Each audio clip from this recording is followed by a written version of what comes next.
Yeah, so this now will be glued, and this fits onto this book, which is all mapped out for me. And this I'll be like this, see? Do you follow?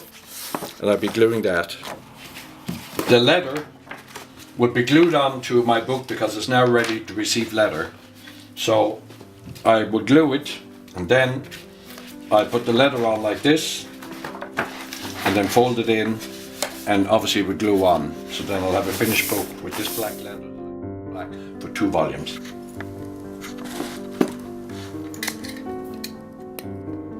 This belonged to Patrick Pierce, by the way.